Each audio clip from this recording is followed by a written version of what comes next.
all of my work with psychedelics was so important in the process of understanding death and grief in a totally different way, and like preparing for that process in my life. My dad passed away a little over a year ago, and one of the most impactful things was all of the work that I've done with psychedelics to like kind of prepare me to experience grief in a different way. And it's like there's a lot of context to that situation, which we can, dive into. But I realized that a lot of what I saw around me,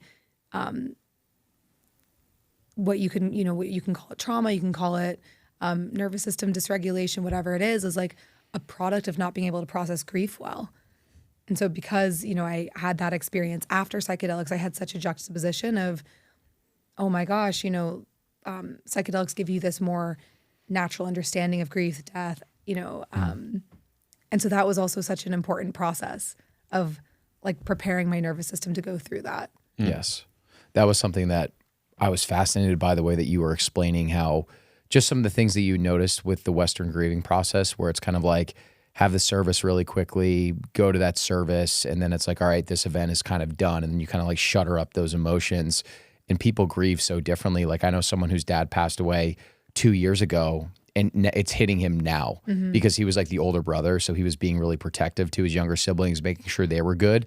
Didn't really worry about himself. And now like 2 years later, he's getting hit with all those emotions of grief right now. And it sounded like for you, when your dad did pass, that there was like a very particular way you wanted to like celebrate his life and make sure you were there for your family. So if you'd be comfortable sharing that, I think that could be super helpful for other people that are experiencing that heavy, heavy loss of a parent or a sibling or something like that. Yeah. It's been a beautiful journey.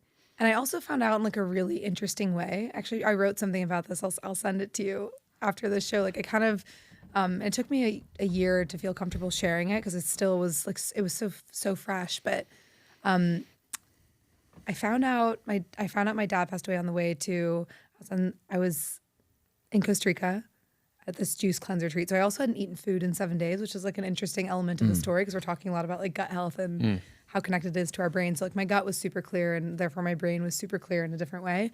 But I was on the way to the Liberia airport from Costa Rica to fly back to Los Angeles.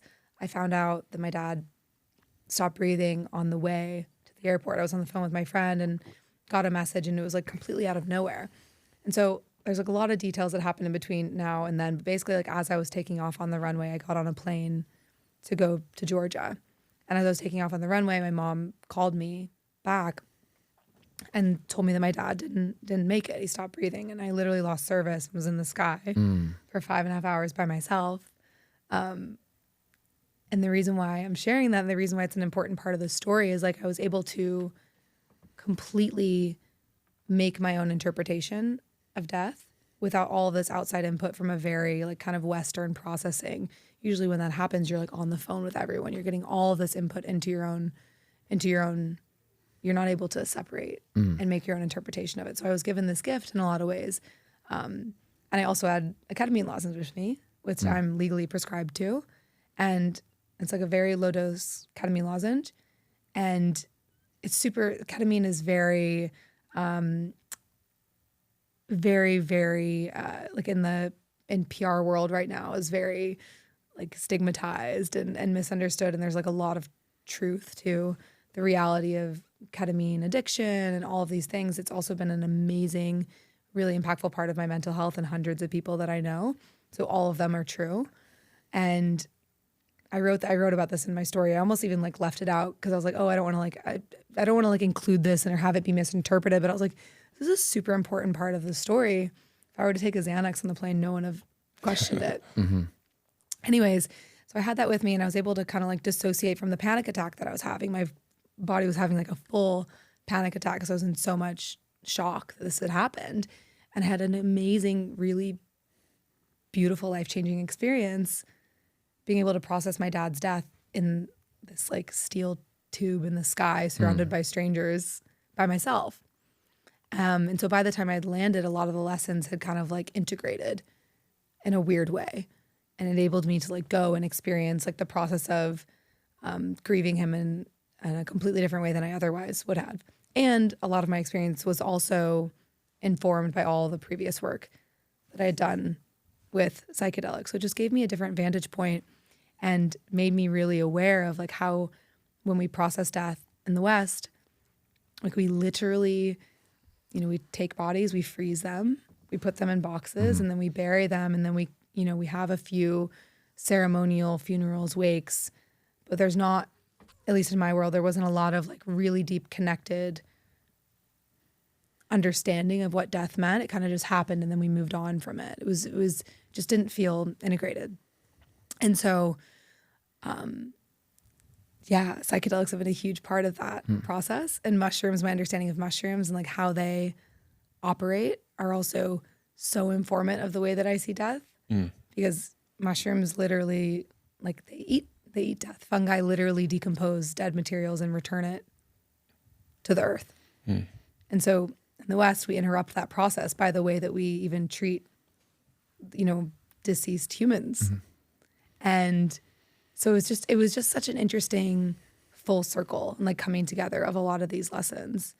I don't remember what your original question was. I think it was just like, you're answering it right now. Just the things that you were very mindful of during that experience with your dad to make sure that you and your family like were grieving the right way and really honoring his life in a way that's very different to the traditional Western process of grief.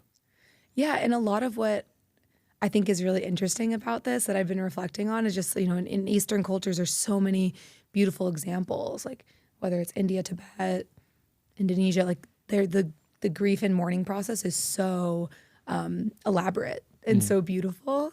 And in Western world, everything, one of my teachers said this to me and I loved it, is everything in the West is designed to make us forget that we're going to die. And you can see that from, obsession with longevity to, I was walking down the street in New York a few months ago and I saw this thing that said, erase your smile lines. And I was like, oh, that's so funny that we're literally conditioning people to erase history of emotions from their faces and conditioning, especially women, like as with aesthetic and beauty, to forget that they're going to die. And we don't have this like reverence for aging and reverence for even elders that other cultures do. And I think that's one of the biggest lessons that psychedelics and mushrooms have taught me, is just to like really have this respect and reverence for death and to welcome it. And especially in the world of like, I love biohacking and like all my best friends are biohackers, and I want, to really like clearly differentiate between that with myself of like, am I doing something for like longevity to live better, but also never to like escape death, because no one has been able to do it thus far. So it's been a huge part of my like recent lessons from mushrooms, and it's like super front of mind. It's interesting hearing you talk about this, because just our model of thinking around death can be transposed into basically like every area of life. And you see how we think about things in this very mechanistic way. Like you were talking about school earlier and how we have kids in very much a box where they're, learning this one subject, and then they don't really get to kind of experience things in this way where it's actually how life works, where it's very interconnected and there's multiple different disciplines that are being applied. But we try to like make everything like a industrialized conveyor belt where, we process things in a vacuum. Like even when you're talking about death, I'm thinking about how we put old people in retirement homes and we almost start distancing ourselves from the emotions even during that process. So we have this way of detaching ourselves from very important human processes. And for our show, it's like we have detached ourselves so far from the food system that we no longer know where our food is coming from, and we don't have that reverence for the life and death that went into creating food. So now we're living in this world, in the Western world, where things just show up. We don't really have that gratitude for the process in terms of how it got there. And it's very much just this industrial, mechanistic way of approaching basically every aspect of life in the West that I think, really programs us to have that detachment and not be prepared to handle grief and things that are just ultimately going to happen in life.